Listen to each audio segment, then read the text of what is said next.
내려오신 하나님 아버지 감사합니다.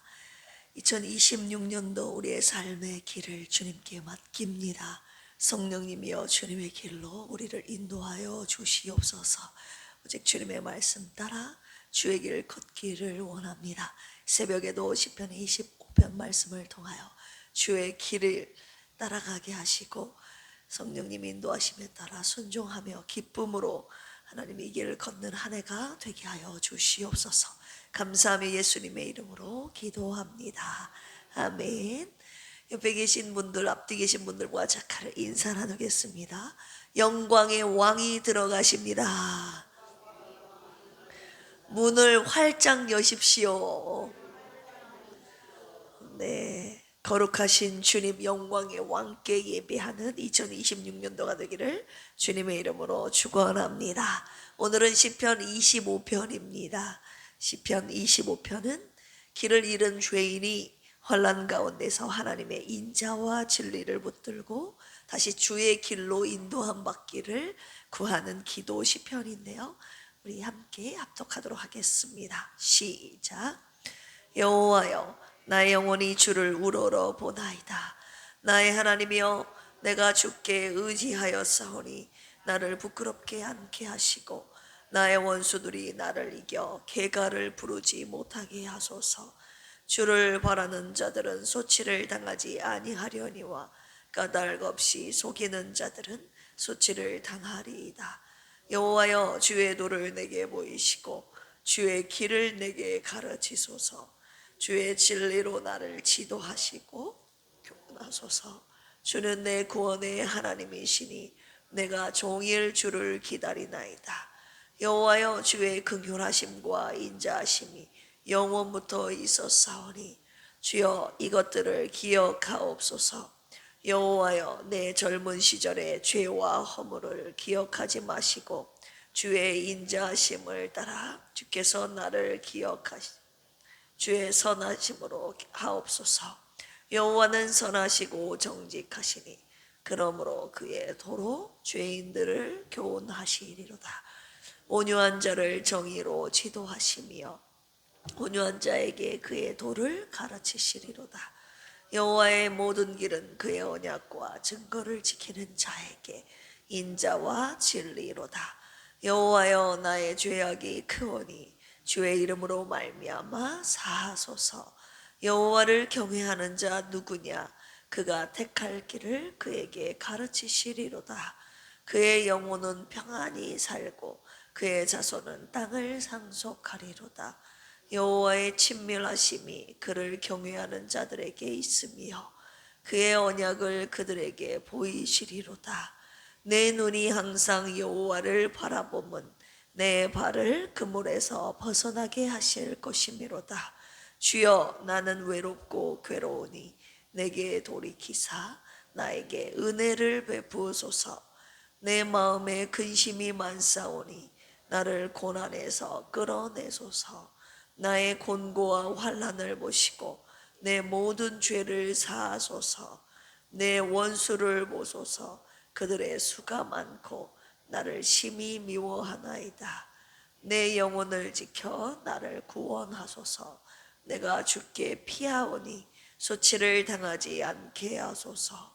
내가 주를 바라오니 성실과 정직으로 나를 보호하소서.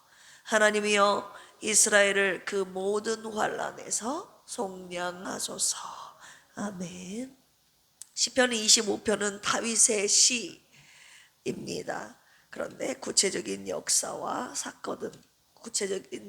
사건은 명시되어 있지 않지만 내용상 보시면 2절, 19절 보시면 외적인 면에서 볼 때 대적들이 압박하고 있다는 것을 알 수 있고 7절, 11절, 18절에 보시면 내적으로는 자기 자신이 죄책감으로 인한 회개의 기도를 하나님 앞에 올려드리고 있고 4절에서 5절, 8절에서 10절을 보시면 앞날의 방향을 몰라서 하나님께 길을 묻는 상황으로 보아 다윗이 인생의 위기 한가운데 드리고 있는 기도 시편이라는 것을 알 수 있습니다. 시편 25편은요 문학적인 특징이 한 가지가 있는데 히브리어 알파벳 아크로스틱 시편입니다. 아크로스틱 시편 처음 들어보셨죠? 아크로스틱 시편이라는 것은 히브리어 알파벳의 순서에 따라 각 절이나 행이 시작되는 것을 말합니다. 각 행이나 절이 그 히브리어 알파벳에 따라서 시작되는 것으로 이렇게 구성되어 있는 시편이에요. 히브리어 알파벳은 총 22개의 글자로 이루어져 있거든요. 첫 글자 알렙부터 마지막 글자 타우까지 지금 총 몇 절이죠? 오늘 25편이 22절이잖아요. 그 첫 구절이 히브리어 알파벳 순서대로 시작되어 있다는 것입니다. 1절은 알렙으로 시작하고 2절은 벳, 3절은 기멜, 이런 식으로 알파벳 순서대로 시작 전개된다는 것인데, 우리말로 비교하면 가, 나, 다, 라, 마, 바, 사 이렇게 시작된다는 거예요. 가시지 맛이 없어서 나 같은 죄인을 이런 식으로 이제 시작된다는 것이죠. 다윗은 왜 이런 아크로스틱 형식을 사용했을까요? 이것은 완전함의 표현인데요. 알파벳을 처음부터 끝까지 다 사용하고 있지 않습니까? 내 삶의 처음부터 끝까지 드리는 다윗의 기도문이라고 볼 수 있어요. 기도의 전 영역을 하나님 앞에 올려드린다는 의미가 여기 담겨 있습니다. 그리고 기억과 암송을 돕기 위함이죠. 공동체 예배에서 사용하기가 쉬운 거예요. 왜냐하면 첫 글자를 따라 읽으면 말하기도 좋고 기억하기도 좋죠. 교육적이고 예배적인 목적이 있는 것이죠. 그리고 질서 속에 있는 신앙 고백을 하나님 앞에 드리고 있어요. 지금 자신의 삶은 매우 혼란스럽지만 하나님 앞에 드리는 신앙 고백만큼은 그 알파벳 순서에 따라서 질서와 통제가 있게 신앙 고백을 올려드리고 있죠. 내 삶의 처음부터 마지막까지 다 주님께 맡깁니다 라는 온전한 기도를 하나님 앞에 다윗이 올려드리고 있습니다. 대표적인 아크로스틱 시편은 오늘 본문인 25편과 34편, 37편, 111편, 112편, 그리고 제일 구절이 많은 119편인데 119편은 가장 완전한 아크로스틱 시편이라고 볼 수 있어요. 22개의 글자가 8절씩 이렇게 딱딱 구성이 되어 있어서 22 곱하기 8 하면 176, 그래서 176절로 이루어진 시편이 119편입니다. 오늘 시편 25편의 묵상 포인트는요, 이것입니다. 주의 길을 내게 가르치소서. 아멘. 다윗은 지금 길을 잃은 상황이거든요. 앞은 보이지 않고 외적에서 대적들은 많고 과거에 자신이 지은 죄가 자신의 마음을 막 억누르고 있었기 때문에 굉장히 길을 어디로 가야 할지를 모르는 상황 속에서 쓴 시입니다. 이때 다윗이 어떻게 기도합니까? 우리 4절 읽어볼까요? 시작. 여호와여, 주의 도를 내게 보이시고 주의 길을 내게 가르치소서. 이때 다윗이 하나님께 구한 것은 다른 것이 아니라 길을 가르쳐 달라고. 다윗이 구한 것은 하나님의 길이었습니다. 길을 묻는다는 것은 나는 길을 안다는 거예요, 모른다는 거예요? 모른다는 거예요. 내가 어디로 가야 할지, 내 길은 어디로 내가 한 걸음을 떼야 될지 모른다는 거예요. 주님 앞에 내 길을 모른다는 건, 길을 가르쳐 달라는 것은 나는 길을 모른다는 것을 인정한다는 것입니다. 그리고 내 길을 걷지 않고 주님의 길을 걷겠다는 다윗의 의지가 담겨 있는 것이죠. 예레미야 10장 23절에 이런 말씀이 있죠. 여호와여, 내가 알거니와 사람의 길이 자신에게 있지 아니하니 걸음을 걷는 자에게 걸음을 지도함이 걷는 자에게 있다 없다. 있지 아니함이니이다. 내가 걸음을 걸어도 이 걸음을 지도하는 것이 걷는 자에게 있는 것이 아니라 걸음을 지도하시는 하나님께 있음을 고백하는 예레미야의 고백이죠. 우리 375장 찬송가 우리 1절 2절 주님 앞에 고백하고 말씀 이어가도록 하겠습니다. 나는 갈 길 모르니 주여 인도하소서. 어디 가야 좋을지 나를 인도하소서. 인도하소서. 어디 가야 좋을지 나를 인도하소서. 아무것도 모르니 나를 가르치소서. 어찌해야 좋을지 나를 가르치소서. 어찌해야 좋을지 나를 가르치소서. 제가 10년 전인가요? 20년 전에 제가 교회에 올 때마다 항상 이 노래소리가 여기 교회에서 들렸는데요. 우리 박희자 안수 집사님께서 이 찬양을 계속 부르시던 기억이 저에게 있습니다. 나는 갈 길 모르니 주여 인도하옵소서. 이 찬양을 과거에 계속 이 교회에서 부르셨어요. 혼자 기도하시면서. 교회에서 오면 항상 저는 이 찬양을 들었습니다. 그리고 안수 집사님은 갈 길을 모른다는 것을 제가 너무나도 잘 알고 있고 같이 기도했습니다. 이 찬양을 부르면서 우리의 길을 걸어가라 이 말입니다. 주님, 이 길이 주님의 길입니까? 매일 물으면서 가시기를 원합니다. 주의 길을 묻는 기도를 꼭 하면서 갑시다. 내가 가고 싶은 길이 아니라 성령의 인도하심을 따라 주의 길을 걸어가는 필그림 권속들이 되시기를 주님의 이름으로 축원합니다. 여러분, 주의 길은 어떤 길입니까? 우리 5절 같이 한번 읽어보겠습니다. 시작. 주의 진리로 나를 지도하시고 교훈하소서. 주는 내 구원의 하나님이시니 내가 종일 주를 기다리나이다. 네. 주님의 길은 어떤 길입니까? 진리의 길이에요. 진리의 길. 편한 길이 아니라 옳은 길, 진리의 길입니다. 때로는 손해처럼 보이고 억울하고 기다림이 필요하지만 진리의 길, 구원의 길입니다. 할렐루야. 우리 이 찬양도 올려드릴까요? 좁은 이 길, 진리의 길, 주님 가신 그 옛길, 힘이 들고 어려워도 찬송하며 갑니다. 성령이여 금성을 항상 들려줍소서. 내 마음은 정했어요. 변치 말게 하소서. 아멘. 2025년도 생각해 봅시다. 진리의 길을 여러분 눈물로 끝까지 걸어오시지 않았습니까? 2026년도 우리가 걸어가야 하는 길 역시 어떤 길입니까? 진리의 길입니다. 할렐루야. 힘들고 어려워도 주의 길로 나를 인도하여 주시옵소서.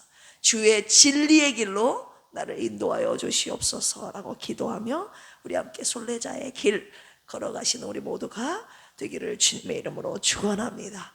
우리가 주의 길을 걸어갈 때에 반드시 잊지 말아야 될 포인트는요, 주의 길을 묻는 과정에서 이 기다림의 과정이 꼭 필요하다는 것입니다. 그냥 바로 알려주시면 얼마나 좋겠어요. 그런데 바로 알려주실 때도 있지만 꼭 기다림이라는 과정을 하나님이 그 훈련을 시키신다는 건데요. 우리 5절 다시 한번 읽어볼까요? 시작. 주의 진리로 나를 지도하시고 교훈하소서. 주는 내 구원의 하나님이시니 내가 종일 주를 기다리나이다. 아멘. 하나님의 길은요, 즉시 보이지 않을 수 있다는 거예요. 종일 기다릴 수 있어요. 그런데 이 종일이 그냥 하루를 의미하는 단어가 아닙니다. 몇 년이 걸릴 수도 있고 몇십 년이 걸릴 수도 있어요. 그런데 오늘 주님이 저와 여러분들에게 묻고 계십니다. 끝까지 기다릴 수 있느냐? 하나님께 길을 물어도요, 여러분 이미 우리의 마음속에 결정을 다 해놓고 있지는 않은지 돌아보십시오.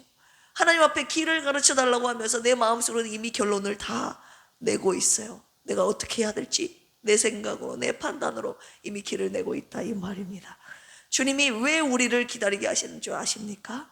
기다림 속에서 내 욕심이 다 가라앉고 오직 주님의 뜻만 남게 되기 때문에, 그때까지 오직 주님만을 의지하는 그 순간까지 주님이 계속 기다림의 자리까지, 기다림 끝까지 끌고 가시는 것입니다. 하나님께서는요, 우리의 문제보다 우리의 마음을 먼저 다루시는 것이에요. 기다림 속에서 여전히 끝까지 하나님과의 언약을 지키는지 보시는 것입니다. 우리 10절 같이 한번 읽어볼까요? 시작. 여호와의 모든 길은 그의 언약과 증거를 지키는 자에게 인자와 진리로다. 아멘. 언약, 히브리어로 베리트라고 하죠. 하나님께서 우리와 맺으신 약속, 은혜로 시작된 관계를 의미하는 단어입니다. 증거는 에도트라고 하는데요, 그 언약을 따라 살아가는 하나님의 계명과 율법을 말합니다. 하나님의 말씀.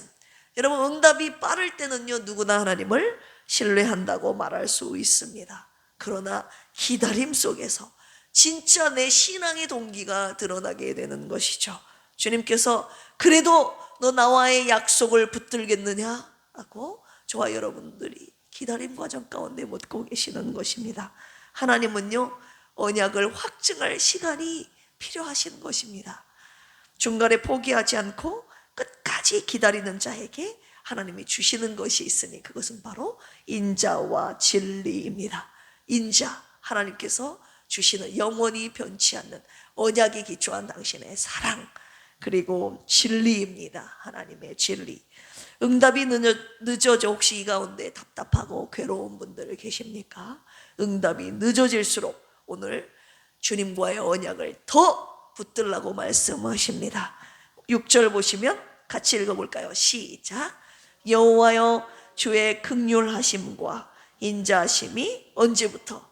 영원부터 있었사오니 주여 이것들을 기억하옵소서. 아멘. 영원부터 있었던 주님의 긍휼하심과 인자하심을 기억하십시오. 여러분, 되돌아보면 과거에도 주님이 우리에게 베푸셨던 긍휼과 인자하심, 여러분 경험하지 않으셨습니까? 주의 언약과 증거를 지키는 자에게 반드시 주실 인자와 진리를 바라보면서 주님의 때를 끝까지 기다리는, 그 응답의 때까지 끝까지 기다리는 저와 여러분들이 되시기를 주님의 이름으로 축원합니다. 그 응답의 때가 바라기는, 축복하기는 2026년도가 되기를 성부와 성자와 성령의 이름으로 축복합니다. 함께 기도하시겠습니다. 우리의 길 되신 주님, 주의 길을 우리에게 가르치옵소서. 지금 제 눈앞에 길이 보이지 않아도 주의 진리의 길로 인도하실 것을 믿고 간구합니다. 제가 원하는 길이 아니라 주님이 가르치시고 인도하시는 인자와 진리의 길을 걷게 하여 주시옵소서. 기다리라고 하시면 끝까지 기다리는 제가 되게 하여 주시옵소서. 사모님과 조선미 집사님, 김경민 집사님, 고진숙 안수 집사님, 송영자 집사님, 장선희 안수 집사님, 조성훈 집사님, 정국님 집사님, 허순희 안수 집사님, 박종철 집사님, 김병옥 성도님, 이강래 집사님, 장길부 집사님에게 주님의 긍휼하심과 회복의 은혜가 있기를 기도합니다. 주님의 말씀 위에 굳게 서 있게 하시고 간구하며 끝까지 기다리는 환우들과 가족들이 되게 하여 주시옵소서. 시간 주님 앞에 귀한 예물 올려드린 무명의 성도에게도 주의 길을 가르쳐 주시고 인자와 진리의 길로 인도하여 주시옵소서. 북한과 나이지리아 및 기독교 박해 국가를 위해서 기도합니다. 환난과 박해 속에서도 하나님 나라와 말씀이 흥왕하게 하시어 음보의 권세가 이기지 못하게 하시고 주님의 백성들에게 세상이 감당치 못할 큰 믿음과 구원의 기쁨 주셔서 모든 것을 능히 이기게 하여 주시옵소서. 감사하며 예수님의 이름으로 기도합니다. 아멘. 주여 삼창하시고 기도합니다. 주여, 주여, 주여. 하나님 하나님 아버지, 오늘 시편 25편 말씀을 통하여서 앞이 캄캄한 우리의 앞길에 하나님 주의 길로 우리를 인도하여 주시옵소서. 하나님 다윗의 고백, 신앙 고백 주님 앞에 우리도 올려드립니다. 하나님 외적으로 대적들이 공격하고 내적으로는 죄책감에 시달려 하나님 앞이 캄캄하여 어디로 가야 할지 무엇을 어떻게 해야 될지 아무것도 모르고 있던 다윗이 하나님 주님 앞에 길을 가르쳐 주시는 주의 진리의 길로 인도해달라는 하나님 신앙의 고백을 간구를 주님 앞에 올려드리고 있어요. 하나님 이 고백이 마치 우리의 고백과 같아 하나님 오늘 이 새벽에도 갈 길을 몰라 방황하는 빌그림의 모든 권속들에게 주의 진리의 길을 가르쳐 주시고 인도하여 주시옵소서. 오늘도 우리가 걸어가야 하는 주님의 걸어가야 하는 길은 주님의 진리의 길이요 주의 언약과 하나님 증거를 지키는 길 아닙니까? 하나님 이 기다림의 과정 속에서 끝까지 좌우로 치우치지 아니하고 주님의 약속의 말씀을 붙잡고 주님과의 언약의 약속의 말씀을 붙잡고 하나님 이 길 하나님 벗어나지 않고 우리의 발걸음이 이 길을 끝까지 걸어가도록 주여 인도하여 주시옵소서. 시편 25편에 하나님 다윗의 시를 함께 읊으며 마음으로 고백하며 신앙 고백 주님 앞에 올려드리오니 주의 길을 우리에게 가르쳐 주시옵소서. 진리의 길을 걷게 하시고 하나님 인자와 진리로 우리에게 응답하실 하나님의 그때를 기다리며 오늘도 묵묵히 믿음으로 주의 길을 위해 서 있게 하여 주시옵소서.